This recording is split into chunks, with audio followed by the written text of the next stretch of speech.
ಐಸಿಯುನಲ್ಲಿ patient ಇಲ್ಲ ಅಂತ hospital ಅನ್ನು ಮುಚ್ಚೋಲ್ಲ. ಅಸೆಂಬ್ಲಿಗೆ ಪಾರ್ಲಿಮೆಂಟ್ಗೆ ಸದಸ್ಯರು ಬರೋಲ್ಲ ಅಂತ ಪಾರ್ಲಿಮೆಂಟ್ ಅನ್ನ ಅಸೆಂಬ್ಲಿಯನ್ನ ಮುಚ್ಚೋಲ್ಲ. ಹಾಗೆ ಎಲ್ಲಿಯವರೆಗೆ ಕನ್ನಡದಲ್ಲಿ ಕಲಿಬೇಕು ಅಂತ ಒಬ್ಬ ವಿದ್ಯಾರ್ಥಿ ಶಾಲೆಗೆ ಬಂದು ಕೂರ್ತಾನೋ ಅವನಿಗೆ ಕನ್ನಡದಲ್ಲಿ ಶಿಕ್ಷಣ ಕೊಡೋದು ಸರ್ಕಾರದ ಕರ್ತವ್ಯ.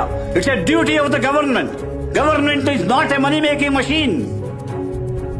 ಯುವರ್ ಆನರ್, ಕನ್ನಡ ಅಂದ್ರೆ ಬರೀ ನಾಲಿಗೆ ಹೊರಡಿಸಿ ಶಬ್ದ ಹೊರಡಿಸೋದಲ್ಲ.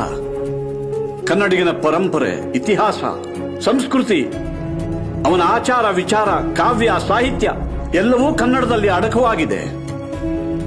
ಯಾವ ಭಾಷೆಯಲ್ಲಿ ಒಂದು ಮಗು ಕನಸು ಕಾಣುತ್ತೋ, ಕನಸಿನಲ್ಲಿ ಯಾವ ಭಾಷೆ ಮಾತನಾಡುತ್ತೋ ಆ ಭಾಷೆಯಲ್ಲಿ ಆ ಮಗುಗೆ ಶಿಕ್ಷಣ ಕೊಡಬೇಕು ಅಂತಾರೆ.